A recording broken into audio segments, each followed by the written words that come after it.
Hello everyone, कैसे आप लोग। उम्मीद करते हैं कि आप लोग खैरियत से होंगे। तो आज मैं आपके लिए लाया हूं फिर से फिजिक्स का वेरी वेरी इंपॉर्टेंट सवाल। और ये वही सवाल है जो एग्जाम में आया हुआ है। क्योंकि मैंने आपको कल पढ़ाया था, तो ये हमारा एपिसोड 2 है। कल मैंने एपिसोड फर्स्ट पढ़ाया था, तो अगर आप वो वीडियो नहीं देखे तो प्लीज उसको जरूर देखना। नीचे डिस्क्रिप्शन में भी मैं वीडियो का लिंक डाल दिया हूँ, और नीचे कमेंट बॉक्स में सबसे पहला टॉप पे वो लिंक डाला हुआ है। ठीक है, तो सबसे पहले आप एपिसोड फर्स्ट जरूर देख लीजिएगा। ठीक है, उसके बाद ये देखिएगा। इसके बाद जो भी कुछ बचा खुचा रहेगा तो एपिसोड 3 में डाल दूंगा, वो आप लोग बोलेंगे तो जरूर ला दूंगा। ठीक है ना।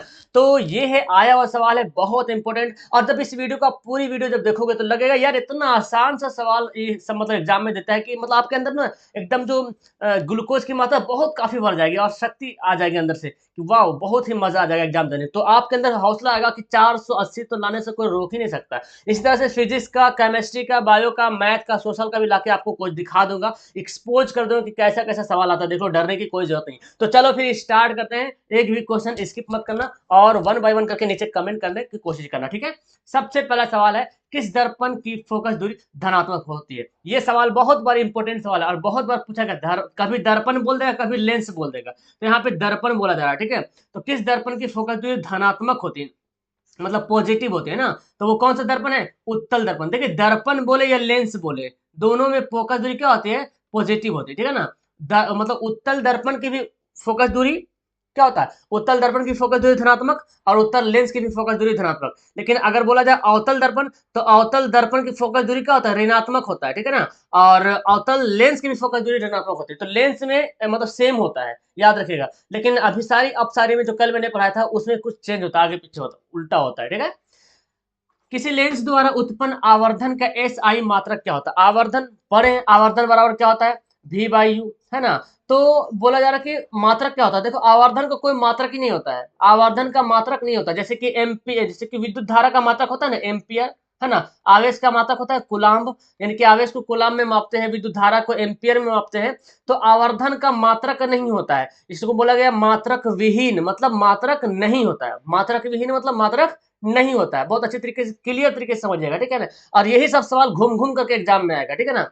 तो अगला सवाल है, किस माध्यम में प्रकाश की चाल सबसे अधिक होती है। तो ये सवाल कल भी आया था, लेकिन सवाल में वायु नहीं बल्कि निर्वात था। अब आपको मैं यहाँ पे होमवर्क देने वाला हूँ, बहुत अच्छे तरीके से समझ लीजिएगा। फिलहाल हमारा आंसर क्या हो जाएगा? ऑप्शन ए हो जाएगा। ठीक है ना। यानी कि वायु में प्रकाश की चाल सबसे ज्यादा होती है।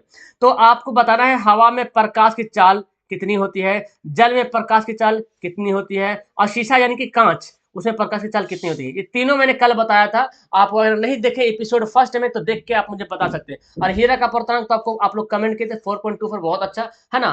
तो हमारा आंसर क्या हो गया? ऑप्शन ए हो गया, मतलब वायु में प्रकाश की चाल सबसे अधिक होती है। आगे, नेत्र में प्रवेश करने वाली प्रकाश की किरणों का अधिकतम अपवर्तन कहाँ से होता है। यानी कि जो नेत्र में जो प्रकाश जो है प्रवेश करता है, तो सब प्रकाश अंदर नहीं चल जाता है। ठीक है ना। यानी कि अधिकतम प्रकाश जो है ना, क्या होता है? अपवर्तन हो जाता है, मतलब टकरा के वापस लौट जाता है। और वो किस पार्ट से? कॉर्निया के बाहरी पृष्ठ से। ठीक है ना, याद रख लीजिए, कॉर्निया के बाहरी पृष्ठ से प्रकाश का अधिकतम जो है, अधिकतम प्रकाश जो है वो टकरा के क्या होता है? अपवर्तन हो जाता है। ठीक है ना। तो इसको याद रखिएगा। ओके, तो हमारा आंसर क्या हो जाएगा? ऑप्शन ए हो जाएगा। अगला है, किसी या अंतरिक्ष यात्री को आकाश कैसा प्रतीत होता है। देख रहे हैं ना, ज्यादा टफ, ज्यादा हार्ड पढ़ने की जरूरत नहीं है आपको। देख, एक बात तो याद होता, समझ लीजिए कि आपको ज्यादा हार्ड हार्ड सवाल पढ़ने की भी जरूरत नहीं है। नॉर्मली सवाल अगर आप रिवीजन करते हो ना, तो यही सा सवाल आपको एग्जाम में देखने को मिलेगा। देखिए कितना हल्का सवाल, ये बच्चा कभी नहीं भूलेगा। अगर एक बार भी अगर इस सवाल को पढ़ लिया होगा तो कभी नहीं भूलेगा। तो जब कोई व्यक्ति जब अंतरिक्ष में जाता है ना, तो उसको अंतरिक्ष कैसा दिखाई पड़ता है? काला, क्योंकि वहां पे वायुमंडल नहीं है। वायुमंडल नहीं, तो एक बात तो पता चल गया, अगर पृथ्वी पर वायुमंडल नहीं होती तो पृथ्वी कैसा दिखाई पड़ता है? वो काला दिखाई पड़ता है। जिस तरह से अंतरिक्ष में वायुमंडल नहीं है तो काला दिखाई पड़ता है। ऑप्शन ए हो गया। विद्युत आवेश का मात्रक क्या होता है? आवेश मतलब मात्रक वाला सवाल तो एक ना एक बार तो आना ही आना है एग्जाम में। ठीक है ना। अगर फर्स्ट सिटिंग में विद्युत आवेश का आया होगा तो सेकंड सिटिंग में प्रतिरोध का आ जाएगा, मतलब ओम का कुछ भी आ जाएगा। ठीक है ना। तो देखो, विद्युत आवेश क्या हो जाएगा जी? कुलाम। विद्युत आवेश का मात्रक क्या है? कुलाम है। वोल्ट का मात्रक पता रहे, वोल्ट किसका मात्रक है? तो विभवांतर का मात्रक है ना। विभवांतर का मात्रक क्या होता है? वोल्ट होता है। ओम जो है प्रतिरोध का मात्रक है, ओम। और एम्पियर किसका मात्रक है? विद्युत धारा का मात्रक है। तो इस मात्रक को आप रिवीजन करते रहेंगे। ये बहुत इंपॉर्टेंट यहाँ पे सवाल है कि चालक का प्रतिरोध निर्भर नहीं करता है। ठीक है ना। तो पहले जान लेते, चालक कहते किसको? चालक एक ऐसा पदार्थ जिससे बिजली गुजर जाए, जिसे बिजली पार हो जाए उसको बोलते हैं चालक। लोहा, सोना, चांदी इस टाइप का, ठीक है। तो अब बोलते हैं उसमें कौन चीज इसका प्रतिरोध निर्भर नहीं करता। प्रतिरोध का मतलब रुकावट।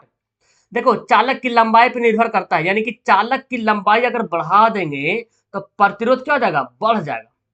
अगर लंबाई छोटा करेंगे तो प्रतिरोध क्या हो जाएगा, घट जाएगा। मतलब कि अगर यहाँ से लंबा तार खींचेंगे तो उसको पहुंचने में ना थोड़ा सा टाइम लगेगा, लेकिन छोटा तार खींचेंगे तो उसको वोल्टेज को पहुंचने में टाइम नहीं लगेगा, करंट को पहुंचने में टाइम नहीं लगेगा, ठीक है ना। तो लंबाई पे डिपेंड करता है, ठीक है ना। दूसरा है चालक के अनुप्रस्थ काट के क्षेत्रफल पे, तो क्षेत्रफल भी डिपेंड करता है। अगर हम चालक का क्षेत्रफल मोटा कर देंगे तो मान लेते हैं कोई तार इतना पतला है और कोई तार इतना मोटा है, ठीक है ना। इतना पतला कोई तार है और कोई तार इतना मोटा है, तो किसमें ज्यादा बिजली प्रवाहित होगी, मोटा वाला से। इसलिए तो देखते हैं ना एसी वगैरह जो होता है उसमें मोटा मोटा वायर इस्तेमाल किया था, क्योंकि इसमें ज्यादा वोल्टेज लेता है। अगर आप छोटा सा बल्ब ले लीजिएगा और बल्ब में अगर आप सॉरी एसी ले लेते हैं, एसी में पतला का तार लगा देंगे आप अगर पतला वाला, तो देखिए तार जल जाएगा, क्योंकि उसमें जितना सहने की क्षमता है वो सह नहीं सकता है, ठीक है ना। तो इसका क्षेत्रफल पे डिपेंड करता है। क्षेत्रफल अगर बढ़ेगा तो प्रतिरोध बढ़ जाएगा, घट जाएगा। अगर क्षेत्रफल घटेगा तो प्रतिरोध बढ़ जाएगा। चालक के तापमान पे भी निर्भर करता है, यानी कि चालक का ताप अगर बढ़ा दीजिएगा तो प्रतिरोध बढ़ जाएगा। ये भी एक पॉइंट याद रखिएगा कि किसी चालक का तापमान बढ़ने पे उसका प्रतिरोध क्या होता है, बढ़ जाता है। तापमान अगर बढ़ेगा तो प्रतिरोध क्या होगा, बढ़ेगा, और तापमान घटेगा तो प्रतिरोध घट जाएगा। तो चालक के प्रवाहित विद्युत धारा पर नहीं, इस पे डिपेंड नहीं करता, यानी कि हमारा आंसर क्या हो जाएगा, डी हो जाएगा कि चालक में प्रवाहित विद्युत धारा पर जो है ये निर्भर नहीं करता है। एक और पॉइंट बनता है कि चालक के पदार्थ पे भी डिपेंड करता है। चालक पदार्थ मतलब पदार्थ कैसा है, चांदी वाला है तो जाहिर सी बात चांदी में तो अच्छा चालक है ना जी। अगर तांबा है तो तांबा से तो अच्छा चांदी में प्रवाहित होगा विद्युत धारा। तो क्या बोलते हैं, चालक के पदार्थ पर भी निर्भर करता है प्रतिरोध। तो इन पॉइंट को याद रखेंगे, तो हमारा आंसर क्या हो जाएगा, ऑप्शन नंबर डी हो जाएगा। अगला है कौन सा संबंध सत्य है। देखिए ये बहुत इंपॉर्टेंट सवाल है। आप ओम का नियम पढ़े होंगे, V बराबर आई आर। क्या होता है, V बराबर आई आर। तो अब इसी में से तीन तीन फॉर्मूला बनता है यहाँ से। आप देखते हैं कौन फॉर्मूला हमारा सही यहाँ पे आंसर है। तो V बराबर आई आर, देखिए यहाँ पे दिख रहा है V बराबर आई आर, हमारा राइट आंसर हो जाएगा। लेकिन अब देखते हैं कभी कभी ऐसे दे देगा V बराबर आई आर है, ठीक है। तो कभी कभी ना I का वैल्यू निकालेगा, तो I का वैल्यू निकालेंगे क्या हो जाएगा, V बटा आर। तो ये भी देखना पड़ेगा V बटा आर तो नहीं है यहाँ पे। तो अगर नहीं है तो नहीं है। अगर R का वैल्यू निकालेंगे तो क्या होगा, V बटा आई। ये सब भी संबंध ही है ये। लेकिन इसमें तो ऐसा है ना, V बटा आई तो भी ऑप्शन में नहीं है ना। क्या है, V बराबर आई आर। सिंपल सा यहाँ पे बहुत आसान सा ये। चलिए अगला सवाल पढ़ते हैं। अतिभारण के समय विद्युत परिपथ में विद्युत धारा का मान क्या होगा। मतलब अतिभारण के बोलते हैं ओवरलोडिंग, है ना। अगर ओवरलोडिंग हो जाता है तो उस समय जो विद्युत परिपथ यानी कि जो करंट जिससे फ्लो हो रहा ना विद्युत धारा, तो बोला जा रहा कि अगर ओवरलोडिंग हो जाएगा तो विद्युत परिपथ में विद्युत धारा का मान क्या होगा, वोल्टेज क्या हो जाएगा, तो वोल्टेज जो है बहुत अधिक बढ़ जाएगा। इसीलिए तो ओवरलोडिंग हो जाता है ना, शॉर्ट सर्किट वगैरह हो जाता है, तो बहुत अधिक जो है वोल्टेज जो है बढ़ जाएगा, विद्युत धारा का मान बहुत ही अधिक बढ़ जाता है, ठीक है। ऑप्शन हमारा सी राइट आंसर हो जाएगा। विभक्त वलय का उपयोग किस उपकरण में किया जाता है। विभक्त वलय, ये बात आप समझिए, जो विद्युत मोटर होता है ना, विद्युत मोटर, उसमें जो है विभक्त वलय का इस्तेमाल करते हैं। आप विद्युत मोटर का चित्र देखिएगा और उसका क्या बोलते हैं सिद्धांत पढ़िएगा, क्रियाकलाप पढ़िएगा, चित्रण पढ़िएगा, बनावट पढ़िएगा, तो उसमें विद्युत वलय क्या बोलते हैं, विभक्त वलय के बारे में पढ़िएगा। तो विभक्त वलय का इस्तेमाल कहाँ पर करते हैं, विद्युत मोटर में करते हैं। इस बात को याद रखेंगे। अगला कौन सा परंपरागत ऊर्जा है। देखो परंपरागत ऊर्जा मतलब क्या होता है, परंपरागत ऊर्जा का मतलब होता है जैसे परंपरा से चलते आ रहा है। मतलब कि आप सुने हैं ना, बहुत करोड़ों वर्ष से पहले पेड़ पौधे जीव जंतु दब गए थे, ये सब होता है ना। तो वो सब ऊर्जा जैसे कोयला पेट्रोलियम ये सब क्या है, परंपरागत ऊर्जा है। तो यहाँ पे देखते हैं नाभिकीय ऊर्जा, तो नाभिकीय ऊर्जा तो खैर मानव बना रहा था, ये तो परंपरागत ऊर्जा होगा नहीं। भूतापीय ऊर्जा, तो भूतापीय ऊर्जा ये तो परंपरागत है, ये तो आदमी बना रहा है ना। जैव मात्रा, इससे पता चला जैव मात्रा जो एकदम बहुत पहले से चलते आ रहा। तो हमारा आंसर क्या हो जाएगा, ए, यानी कि जैव मात्रा को बोलते हैं बायोमास। इसका भी नाम याद रख लीजिए, बायोमास किसको बोलते हैं, जैव मात्रा को ही बोलते हैं बायोमास, यानी कि जैव ईंधन होता है उसी के तरीके से ही है। तो चलिए अगला सवाल पढ़ते हैं। अगला सवाल यहाँ पे क्या है, अगला सवाल बोलता है कौन सा, सॉरी यहाँ बोलता है कौन सा स्वच्छ ऊर्जा है, यानी कि इनमें से कौन सा जो है ऊर्जा है वो स्वच्छ ऊर्जा है। अब देखिए स्वच्छ ऊर्जा कहते हैं किसको, स्वच्छ ऊर्जा के बारे में जान लेते हैं तो आपका मतलब डेफिनेशन क्लियर हो जाएगा, है ना। स्वच्छ ऊर्जा बोलते हैं एक ऐसा ईंधन जिसको जलाने पे कोयला नहीं निकलता, कोयला की मात्रा नहीं निकलता, उसको बोलते हैं स्वच्छ ऊर्जा। स्वच्छ मतलब क्या समझे, साफ सुथरा, जिससे कोयला की मात्रा, कार्बन की मात्रा ना हो। तो कोयला से कार्बन, कोयला को जलाएंगे तो कार्बन तो निकलेगा, ऑटोमेटिक है कि कोयला को जलाने पे कार्बन निकलेगा, है ना। तो अब यहाँ पे देखते हैं, अब हमारे यहाँ पे क्या, लकड़ी, लकड़ी को भी जलाते हैं, लकड़ी को भी जलाते हैं तो इससे भी धुआं निकलता है जो कि कार्बन टाइप का होता है। तो ये दोनों स्वच्छ ऊर्जा होगा नहीं। अब हमारा क्या, नेचुरल गैस यानी कि प्राकृतिक गैस, जैसे कि सीएनजी है ना, सीएनजी गैस हो गया, एलपीजी गैस हो गया, ये सब क्या, इससे इसको जलाने पे कार्बन की मात्रा नहीं निकलती है, ठीक है, तो इसको सबसे स्वच्छ ऊर्जा माना जाता है। तो हमारा आंसर क्या हो जाएगा, ऑप्शन नंबर सी हो जाएगा राइट आंसर।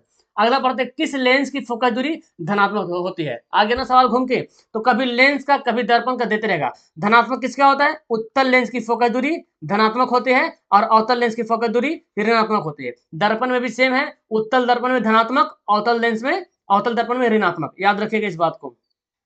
नई कार्तीय परिपाटी के अनुसार दर्पण के सामने रखे गए बिंब की दूरी ले जाती है। आप नई कार्तीय कार्तीय परिपाटी पढ़े होंगे इस तरह के, है ना। तो हमेशा वस्तु कहाँ, बाएं तरफ रखा जाता है, बाएं तरफ यानी कि ऋणात्मक रखा जाता है। तो बोला जा रहा है कि बिंब की दूरी ली जाती है, यानी कि प्रतिबिंब जो होता है ना, दर्पण के सामने रखे गए बिंब की दूरी, बिंब मतलब कोई वस्तु, उसकी दूरी कैसे ले जाती है, तो यहाँ से बाएं तरफ क्या होता है, ऋणात्मक होता है। तो हमेशा ही देखिए सवाल बहुत बड़ा आता है, ठीक है, तो इसको याद रखेगा, ऋणात्मक आंसर राइट होगा। नई कार्तीय परिपाटी के अनुसार दर्पण के सामने रखे गए बिंब की दूरी ऋणात्मक ली जाती है। और ये सवाल आपको, यही सब सवाल आपको अभी जो है ना, जो टाइम बाकी है एग्जाम में, ये सब सवाल घूमते रहेगा, घूमते रहेगा, मतलब तो आपको याद हो जाएगा, रटने की जरूरत नहीं, बस आप डेली जो भी क्लासेस चलती है उस क्लास को अटेंड किया करो, है ना, वीडियो को वॉच किया करो, स्पीड कर लो, नहीं तो अगर आप नहीं देख पाते हो तो स्पीड कर लो थोड़ा से, ताकि आपका रिवीजन होते रहे। ओके, अगला सवाल है, किस दर्पण का उपयोग सामान्यतः वाहनों वाहनों का पक्ष दर्पणों के रूप में इस्तेमाल किया जाता है। मतलब कि वाहनों का पक्ष दर्पण मतलब पीछे देखने के लिए,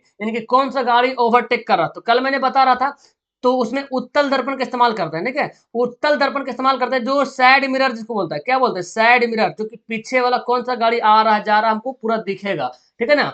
और अवतल दर्पण को तो इस्तेमाल होता है किसमें, जो हेडलाइट होता है ना, आगे देखने के लिए हेडलाइट, जो हेडलाइट लाइट होता है, जो गाड़ी के नीचे हेडलाइट होता लगा हुआ। अगला है, सामान्य नेत्र के लिए दूर बिंदु क्या है। दूर बिंदु देखिए, सामान्य नेत्र का मतलब हुआ जिसका आंख एकदम सही है, ठीक है ना, जिस जो चश्मा नहीं लगा के। अब ऐसा मत, इसका मतलब ये नहीं कि जिसका आंख खराब है वो चश्मा नहीं लगा रहा, तो ऐसा थोड़ी वो सामान्य नेत्र हो जाएगा, एकदम एक्चुअली में जिसका आंख एकदम सही है, दूर दूर का देख सकता है, यानी कि दूर बिंदु, सामान्य नेत्र के लिए दूर बिंदु क्या होगा, अनंत, यानी कि जितना दूर, जितनी दूरी उसके आंख की नजरें जाएगी वहां तक दिखाई पड़ जाएगी। और इसको पहचानने का तरीका यह है कि अनंत तक दिख जाएगा। और नजदीक यानी कि अगर ये बंदा यहाँ पे है, उसकी आंखें यहाँ पे है दो ठो, और अगर इसकी दूरी 25 सेंटीमीटर के पास कोई किताब लेके पढ़ रहा, तो आसानी से पढ़ लेगा 25 सेंटीमीटर, ठीक है, मीटर नहीं बल्कि सेंटीमीटर। और जैसे ही 25 सेंटीमीटर से अगर कम लगा ना, तो इसके मतलब पढ़ने में उसको प्रॉब्लम होगा, मतलब आंख सही है, ठीक है ना। और 25 सेंटीमीटर दूर तो खैर पढ़ ही लेगा आराम से, अगर छोटा होगा तो नहीं पढ़ पाएगा, है ना। लेकिन दूर वस्तु आसान से दिख जाता है। तो अगर इसका दो सवाल बनता है, सामान्य नेत्र की न्यूनतम दूरी, न्यूनतम दूरी बोलता है, तो न्यूनतम दूरी 25 सेंटीमीटर होगा, और दूर बिंदु तो क्या हो जाएगा, अनंत, यानी कि इसका answer option number D right होगा। किस लेंस का उपयोग कर दीर्घ दृष्टि दोष को संशोधित किया जाता है। तो ये सवाल हमेशा घूमते रहेगा कि निकट दृष्टि दोष के लिए कौन सा लेंस का इस्तेमाल करते हैं, दूर दृष्टि दोष के लिए कौन सा लेंस का इस्तेमाल करते हैं, ठीक है।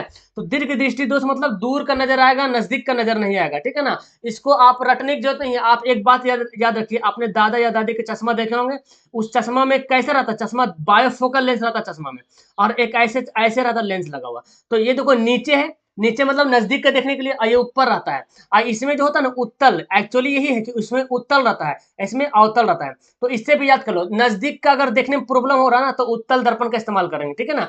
तो दीर्घ दृष्टि दोष में क्या होता है ना, कि दूर तो दिख जाता है लेकिन नजदीक का नहीं दिखता है, मतलब नजदीक को देखने में प्रॉब्लम हो रहा है तो उत्तल लेंस हो जाएगा, दर्पण नहीं लेंस हो जाएगा, ठीक है ना। और अगर बोलता है नजदीक निकट के लिए, तो फिर अवतल लेंस का इस्तेमाल करेंगे। तो इस दादा वाला चश्मा से याद रखेगा, या तो गांधी जी वाला चश्मा याद कर लो, है ना। तो ऊपर है मतलब दूर देखने के लिए, और नजदीक मतलब निकट देखने के लिए। तो निकट देखने के लिए मतलब नजदीक में प्रॉब्लम हो रहा है ना, नजदीक में प्रॉब्लम हो रहा, नजदीक का दिख नहीं रहा, दूर का दिख रहा, तो जो दिखता है वही दोष होता है। दीर्घ दृष्टि दोष मतलब दूर का दिखता है, नजदीक का नहीं दिखता है। बहुत अच्छे तरीके से क्लियर मैं कर दिया हूं, और अभी भी क्लियर हो गया है।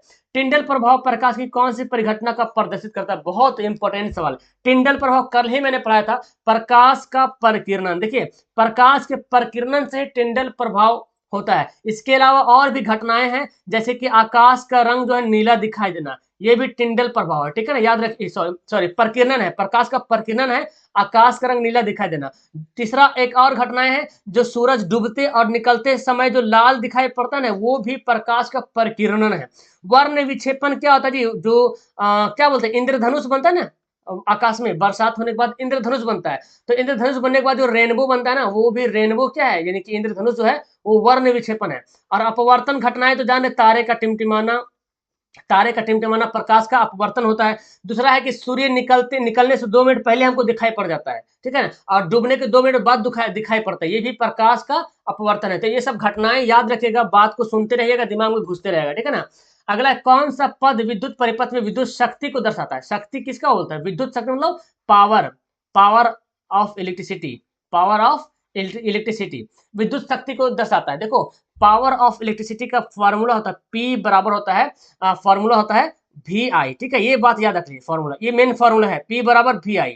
यानी कि सवाल में विद्युत वोल्ट दिया रहेगा, धारा दिया रहेगा, तो आप आराम से पावर निकाल सकते हैं। अब देखेंगे क्या VI है, यहाँ पे नहीं है, तो चलिए अब आगे देखते, इसी VI से हम आगे बढ़ेंगे। अच्छा, आप ओम का नियम में अभी बता रहा था कि V बराबर क्या होता है, IR होता है, ठीक है ना, V बराबर IR। तो V के बराबर क्या है, IR है।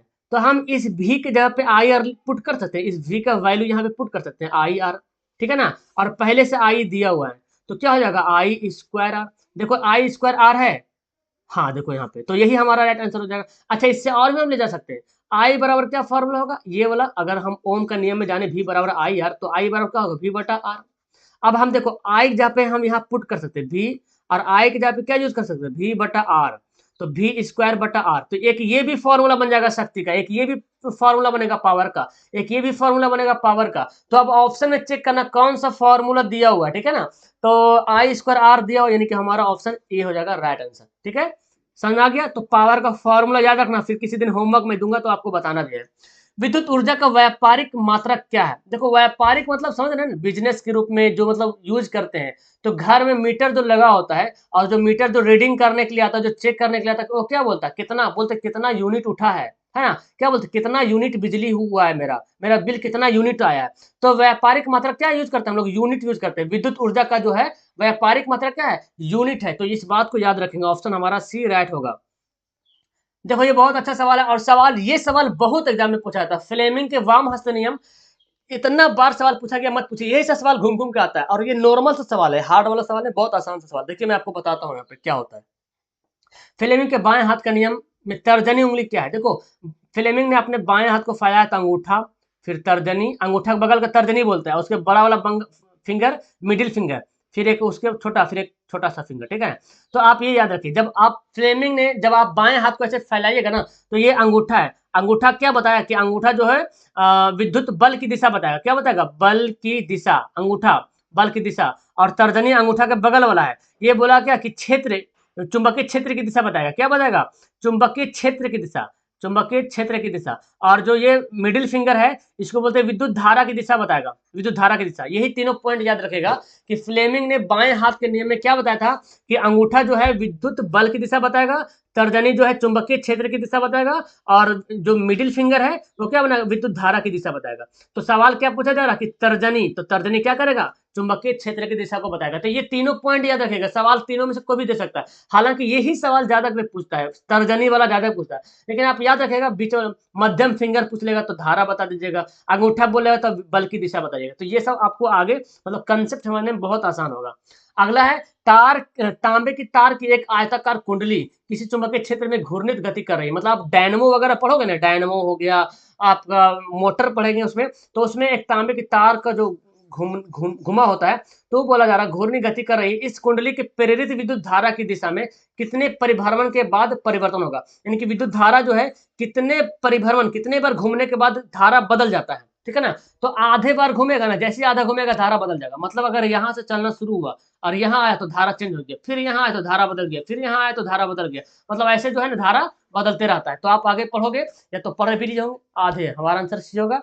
आगे पढ़ते हैं, समांतर क्रम में संयोजित प्रतिरोधों की संख्या घटने के उपरांत संयोजित प्रतिरोधों के कुल प्रतिरोध क्या होगा। देखो, समांतर क्रम, हम लोग घर में जो वायरिंग करते हैं ना, किस क्रम में करते हैं, समांतर क्रम में करते हैं। घर में जो वायरिंग करते हैं समांतर क्रम में करते हैं, ठीक है ना। तो श्रेणी क्रम आप एक जानते, समांतर क्रम भी होता है, श्रेणी क्रम होता है। श्रेणी क्रम किसको बोलते हैं, जैसे एक ही लाइन में पूरा जुड़ा रहे। जैसे कि आप शादी में देखेंगे झालर वाला बत्ती होता है ना शादी में, एक तो करंट मारेगा, ये तो एक स्विच दबाएंगे सब जल जाएगा। एक स्विच बंद करेंगे सब स्विच बंद हो जाएगा। लेकिन घर में तो ऐसा नहीं होता ना, घर में हर रूम में अलग अलग बोर्ड लगा होता है, इसको बंद करेंगे तो यही बत्ती बंद होगा, इसको बंद करेंगे तो यही बत्ती बंद होगा, ऐसे होता है ना। तो ये समांतर क्रम है। जो सड़क पे रोड पे देखते हैं ना, हाईवे रोड पे बीच बीच में जो पोल गड़ा होता है, उस पर स्विच लगा होता है, हर पोल में एक ठो लाइट लगा रहता है। तो क्या जो स्विच वाला आदमी होता है पूरा जाके लाइट जलाता है, नहीं ना। इसका एक स्विच होता है, एक स्विच दबाएगा पूरा लाइट जल जाएगा, एक स्विच जलाएगा दबाएगा पूरा लाइट जो बंद हो जाएगा। तो वो श्रेणी क्रम में अरेंज होता है, ठीक है। तो बोला गया क्या, समांतर क्रम श्रेणी क्रम, श्रेणी क्रम को निकालने का फॉर्मूला क्या है, आर एस निकालते हैं, सीरीज निकालते हैं, तो R1 plus R2 plus R3। अब आप मुझे बताओ, अगर R1 है, कोई प्रतिरोध है 2 ओम का, 3 ओम का, 4 ओम का, जितना प्रतिरोध बढ़ाते जाएंगे, जितना प्रतिरोध बढ़ाएंगे उसका प्रतिरोध क्या होगा, बढ़ेगा श्रेणी क्रम में। लेकिन समांतर क्रम में 1/RP पैरेलल क्या होता है, 1/R1 होता है, 1/R2 होता है, 1/R3 होता है। देखिए इसकी संख्या जितना बढ़ाएंगे, इसकी संख्या जितनी बढ़ाएंगे, संख्या जितनी बढ़ती जाएगी, इसका प्रतिरोध उतना जो है घटते जाएगा, है ना। लेकिन सवाल क्या बोला जाएगा, संख्या घटने पे, यानी कि ई ना, अगर 5 है ना तो 4 कर देंगे तो जाहिर सी बात प्रतिरोध क्या हो जाएगा, बढ़ जाएगा। 3 कर देंगे तो और बढ़ जाएगा, 2 कर देंगे तो और बढ़ जाएगा, 1 करेंगे तो और, क्योंकि बटा में मतलब क्या समझे, जो सब बटा दिया हुआ है। तो जैसे ही अगर संख्या घटाइएगा तो इसका मान क्या हो जाएगा, बढ़ता जाएगा, और संख्या बढ़ाइएगा तो प्रतिरोध का मान घटता जाएगा, ठीक है। इस बात को याद रखें।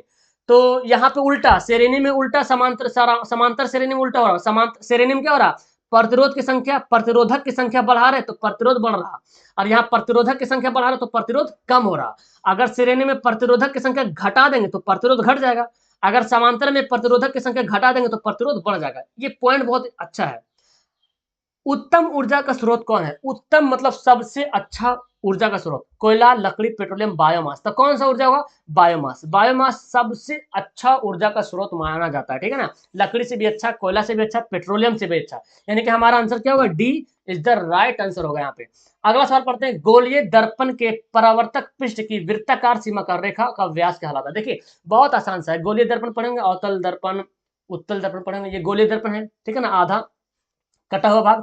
गोलीय दर्पण के परावर्तक पृष्ठ ये है ना, जैसे मान लीजिए अब मैंने अवतल दर्पण बना लिया, ठीक है, तो यहाँ से टकरा के भागेगा रोशनी, ठीक है। तो वृत्ताकार, ये जो वृत्ताकार है ना सीमा रेखा, ये जो व्यास है, क्या है, ये व्यास है ना जी। जैसे अगर हम वृत्त बनाते हैं, ऐसे गोल बनाते हैं, तो ये ना होता है हमारा दर्पण, तो ये क्या है, व्यास है। इस ये जो हमारा B1 होता है, B2 बोलते हैं जिसको, ये क्या है, इसको बोलते हैं गोलीय दर्पण के, सॉरी, दर्पण का द्वारक बोला जाता है। क्या बोला जाता है, गोलीय दर्पण का द्वारक, याद रखिए दरवाजा ये है। Okay, option D. ये देखो सवाल भी आया है कि उत्तल दर्पण की फोकस दूरी क्या होगी जिसकी वक्रता त्रिज्या 32 है, मतलब आर का वैल्यू कितना है, 32 सेंटीमीटर। तो हमको एफ का निकालना है। तो आप पढ़े ना दर्पण में जो फोकस दूरी और वक्रता त्रिज्या के बीच का संबंध क्या है, जो आर बराबर होता है ना 2f के बराबर होता है। आर जो है 2f, यानी कि 2 फोकस दूरी मिलकर एक आर बनता है। तो अगर एफ निकालना हो तो क्या करेंगे, वो r/2 करेंगे, क्या करेंगे, r/2। ये जो दो जो गुना में क्या बन जाएगा, भाग में बन जाएगा। तो आर, और आर का वैल्यू कितना दिया, 32 में लिख देता हूँ, 32/2 यानी कि 16। अब 16 यहाँ पे प्लस में कि माइनस में, क्योंकि फोकस दूरी आ रहा 16। अब देखिए दर्पण क्या चाहिए, दर्पण हमारा है उत्तल दर्पण, और आपको पता है उत्तल दर्पण की फोकस दूरी धनात्मक होती है। अगर अवतल दर्पण बोलता तो बाबू, है ना, अगर अवतल दर्पण बोलता तो क्या होता है, ये वाला आंसर होता है ऋणात्मक, क्योंकि अवतल दर्पण की फोकस दूरी ऋणात्मक होती है। तो इस बात को एकदम एकदम कान खोल के दिमाग का जो है ना पीयूष ग्रंथि पूरा ओपन रखेगा, ताकि पूरा कैप्चर हो जाए। तो अवतल दर्पण की फोकस दूरी ऋणात्मक और उत्तल दर्पण की फोकस दूरी धनात्मक, इसीलिए हमारा आंसर हो गया ऑप्शन नंबर सी राइट हो। कोई अगर पूछ लेगा, किसी से पूछ लीजिएगा कि ये वाला हो गया, ये कहन हुआ, अगर वो जानकार रहेगा तो बता देगा, ना तो बुधुआ रहेगा तो नहीं बता पाएगा, है ना। तो मतलब पूरा अच्छे से पढ़ लेगा तो बता ही लेगा, तो मैं तो बता ही रहा हूँ अच्छी तरीके से, तो समझ लीजिए, नॉलेज रख लीजिए दिमाग में। आगे क्या होता है, किसी बिंब का प्रतिबिंब का आवर्धन ऋणात्मक है, बिंब का प्रतिबिंब आवर्धन क्या है, ऋणात्मक है, तो उस प्रतिबिंब की प्रकृति क्या होगी, आवर्धन ऋणात्मक, यानी कि इधर हम रखते हैं आवर्धन क्या हो रहा, ऋणात्मक हो रहा, इधर हो बन रहा, तो इसकी प्रतिबिंब की प्रकृति कैसे बनेगी। तो अगर हम देखो अवतल दर्पण में पढ़े हैं, 5 केस पढ़े हैं अवतल दर्पण में, तो प्रतिबिंब ऋणात्मक इधर बन रहा था, बाएं तरफ क्या बनता था, ऋणात्मक बनता था। तो जब ऋणात्मक बनता था तो क्या होता था, वस्तु क्या हो रहा था, क्या वस्तु जो प्रतिबिंब हमेशा उल्टा बन रहा था, है ना, उल्टा बन रहा था, और क्या वास्तविक बन रहा था और उल्टा बन रहा था। आप दर्पण में अवतल दर्पण को याद कीजिए, जो छह केस पढ़े थे, पांच केस तक ही पढ़े थे ना, कि वस्तु का प्रतिबिंब क्या होता है, वास्तविक होता है और उल्टा होता है। और अगर एक केस पढ़े थे जो बाहर इधर बना था, जो आभासी टाइप का था, तो आभासी सीधा था, ठीक है ना। तो हमारा क्या बोला जा रहा है, आवर्धन ऋणात्मक हो, तो ऋणात्मक कब होगा, जब बाएं तरफ बनेगा तब ना, क्योंकि ये हमारा पॉजिटिव यहाँ से हम लेते हैं, जो कार्टेशियन लेते हैं, तो बाएं तरफ जाएंगे तो ऋणात्मक होगा। तो हमारा आंसर क्या हो जाएगा, वास्तविक और उल्टा। आगे, जब सूर्य का प्रकाश वायुमंडल से गुजरता है तो वायु के सूक्ष्म कण किस रंग के प्रकाश को अधिक प्रबलता से प्रकीर्णन करता है। तो ये सवाल इतना बड़ा दिख रहा है लेकिन आंसर एकदम छोटा सा है, चूहा के जैसा है। प्रकीर्णन मतलब क्या होता है, फैलना, स्कैटरिंग। अब बताओ कौन सा रंग ज्यादा फैलता है, तो बोलिएगा सर नीला रंग बहुत ज्यादा फैलता है ना, ब्लू कलर जो बहुत ज्यादा फैलता है, इसलिए तो हमको आकाश जो है नीला नीला दिखाई पड़ता है। कारण ये लाल उतना नहीं फैलता है, क्योंकि लाल का तरंगदैर्घ्य ज्यादा होता है, अब ब्लू का तरंगदैर्घ्य कम होता है, ठीक है ना, इसीलिए ब्लू जो है फैलता है, तो नीला रंग ज्यादा फैलता है। ओके, ऑप्शन हमारा क्या होगा, डी होगा।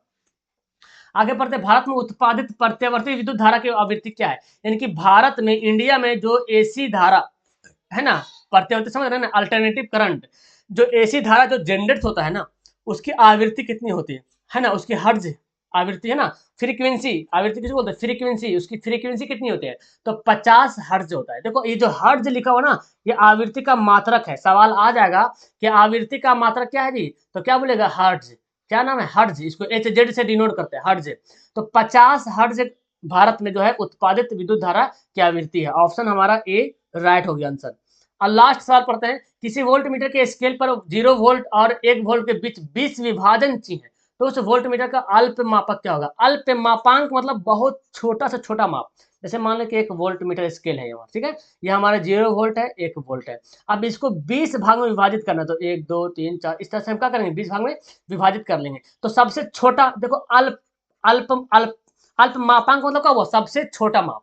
तो 20 बराबर भाग में विभाजित हुआ, तो एक माप निकालना पड़ेगा हमको। तो क्या कीजिएगा आप, तो आप जो 1 वोल्ट है ना, उसको 20 से क्या करना पड़ेगा, डिवाइड करना पड़ेगा, है ना। 1 वोल्ट को 20 से भाग करेंगे तब नहीं हमारा एक पार्ट का निकल पाएगा, तो इसको 20 से डिवाइड कर दो। देखो पॉइंट डाले, जीरो नहीं लग रहा, जीरो लगाओ, 20 25 100 कितना गया, 0.05, ठीक है ना। तो 0.05 वोल्ट हमारा ऑप्शन क्या हो जाएगा, बी राइट आंसर हो जाएगा। ये भी सवाल बहुत बड़ा आया है।